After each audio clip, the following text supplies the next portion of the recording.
అందరికీ నమస్తే అండి. హెడ్డింగ్ ఇలా పెట్టొచ్చో లేదో తెలీదు. యాక్చువల్‌గా ఒక అగ్రరాజ్య అధినేత డొనాల్డ్ ట్రంప్‌ని ఉద్దేశించి మనం పిట్టల దొర అనే హెడ్డింగ్ పెట్టడం అయితే కరెక్ట్ కాదు. కానీ కరెక్ట్‌గా అతుకుద్ది. సో, యాక్చువల్లీ పిట్టల దొర అని మనం ఎందుకు అంటామంటే ఊర్లల్లో ఒకప్పుడు వచ్చేవాళ్ళు.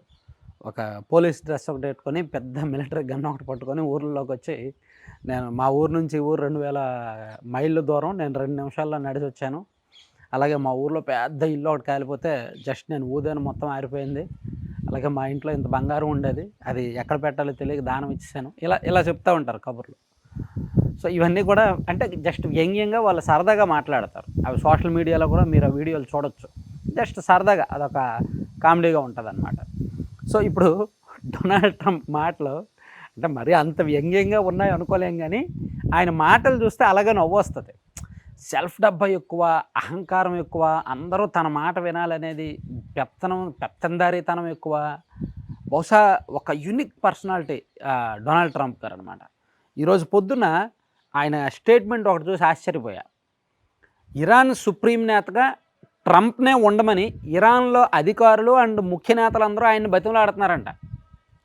అయ్యా మా ముఖ్య నేత మా సుప్రీం లీడర్ ఖమేనీ చనిపోయారు. ఇంక మాకు ఎవరు లేరు దిక్కు. మీరే మా దేశానికొచ్చి మా దేశాధినేతగా మీరు ఉండండి. మీరేం చెప్తే అది మేము చేస్తామని చెప్పి వాళ్ళు బతిమలాడారంట. కానీ తనకు ఇంట్రెస్ట్ లేక తను అమెరికా అధ్యక్షుడిగా ఉన్నాడు కాబట్టి అక్కడ సుప్రీం లీడర్గా ఉండడం ఇంట్రెస్ట్ లేక వద్దని వాళ్ళ ప్రతిపాదనను సున్నితంగా తిరస్కరించారంట. ఈ పొద్దున్న ఈ వార్త విపరీతంగా సోషల్ మీడియాలో వైరల్ అయింది. ఆల్మోస్ట్ అన్ని మీడియాల్లో కూడా వచ్చిందనమాట. అంటే ఇరాన్ని మాటలతో కవ్వించడం లేదా మనలాంటి వాళ్ళని మాటలతో నవ్వించడం మేబీ ఆ సెల్ఫ్ డబ్బాలు అలా ఉంటాయి.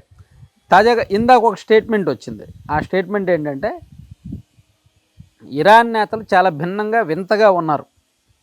వారు ఒక ఒప్పందం కోసం మమ్మల్ని వేడుకుంటున్నారు.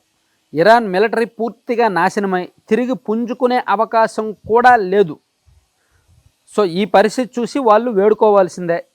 అయినప్పటికీ వారు కేవలం మా ప్రతిపాదనను పరిశీలిస్తున్నాము అని చెప్తున్నారు. వారు తప్పు చేస్తున్నారు. మరీ ఆలస్యం కాకముందే వారు సీరియస్గా వ్యవహరించడం మంచిది.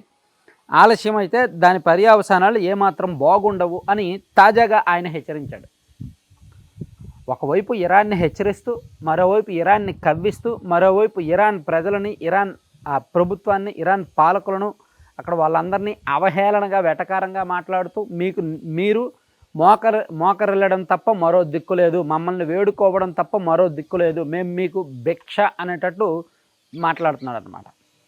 సో, నిజానికి అమెరికా 15 షరతులు విధించింది ఇరాన్కి. కానీ ఇరాన్ వాళ్ళు దాన్ని ఒక్కటి కూడా పట్టించుకోలే. తిరిగి వాళ్ళే షరతులు విధించారు. మాకు నష్టపరిహారం ఇవ్వాలి, మీరు ఇజ్రాయెల్ కలిపి దాడులు చేసిన కారణంగా మా దేశంలో ఆస్తి నష్టం, ప్రాణ నష్టం జరిగింది, పెద్ద పెద్ద భవనాలు కూలిపోయాయి, నష్టపరిహారం ఇవ్వాలి. అలాగే హార్మోజ్ జలసంధి ద్వారా వెళ్ళే నౌకలకు మేము రుసుము వసూలు చేస్తాం, టోల్ వసూలు చేస్తాం, మాకు అనుమతులు ఇవ్వాలి. అలాగే మాకు ఈ అణ్వాయుధాలు మేము తయారు చేసుకుంటాం, మాకు ఆంక్షలు విధించొద్దు. అంటే వాళ్ళ క్లారిటీ వాళ్ళకు ఉంది. ఇరాన్ వాళ్ళు ఎక్కడా తగ్గట్లేదు. ఎందుకంటే యుద్ధం జరిగే కొద్దీ నష్టపోయేది అమెరికా అనే సంగతి ఇరాన్కి తెలుసు. అమెరికాకి ఆర్థికంగా నష్టపోతున్నారు, అప్పులు చేస్తున్నారు. రక్షణ శాఖ తాజాగా 18 లక్షల కోట్లు అడిగింది యుద్ధం కొనసాగాలంటే. అమెరికాలో పెట్రోల్ రేట్లు 40% పెరిగాయి. సో, స్టాక్ మార్కెట్లు విపరీతంగా కుప్పకూలిపోతున్నాయి. ఇలా అన్ని రకాలుగా కూడా అమెరికా నష్టపోతుంది. సో, అందుకే ఇంకా యుద్ధం కొనసాగించే అవకాశం లేదు. అమెరికా అధ్యక్షుడు డొనాల్డ్ ట్రంప్ మీద అన్ని రకాలుగా ఇంటా బయట ఒత్తిళ్ళు వస్తున్నాయి. సో, అందుకే యుద్ధం నుంచి ఎలా బయటకు రావాలా, ఎలా ముగించాలా దీన్ని అని ట్రంప్ అండ్ అమెరికా పాలకులు ఆలోచిస్తున్న దశలో ట్రంప్ మాత్రం తెలివిగా మాటల దాడి చేస్తున్నాడు అనమాట ఇరాన్ మీద. చాలా వ్యూహాత్మకంగా తెలివిగా ఇరాన్ మీద మాటల దాడి చేసి వాళ్ళని ప్రపంచం ముందు చిన్నబోయేలా చేస్తున్నాడు. సో, దానికి ఇరాన్ వాళ్ళు ఏంటంటే అక్కడ ఎక్కువగా ముస్లిం కమ్యూనిటీ అండ్ వాళ్ళు కాస్త రాటుదేలి మొండిదేరున్నారు. ప్లస్ వీళ్ళ గురించి తెలుసు కాబట్టి వాళ్ళన్నింటికీ తెగించున్నారు.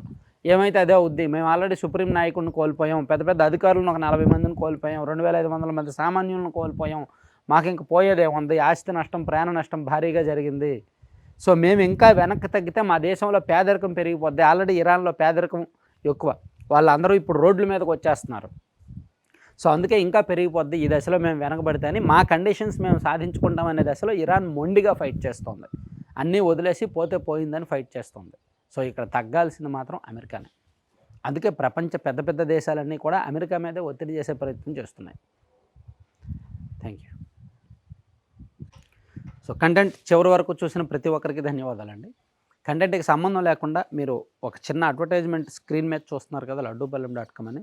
సో వీళ్ళ ప్రత్యేకత ఏంటంటే millets, seeds, dry fruits, nuts అంటే అన్నీ కూడా హెల్దీ ఇంగ్రీడియంట్స్, హెల్దీ ప్రొడక్ట్స్‌తో వీళ్ళు లడ్డూలు చేస్తారు, హాట్ స్నాక్స్ చేస్తారు, పౌడర్స్ చేస్తారు. అంటే ABC powder, millet powder, multi millet powder, protein powder అని ఇలా పిల్లలకి పాలల్లో కలుపుకొనివ్వచ్చు.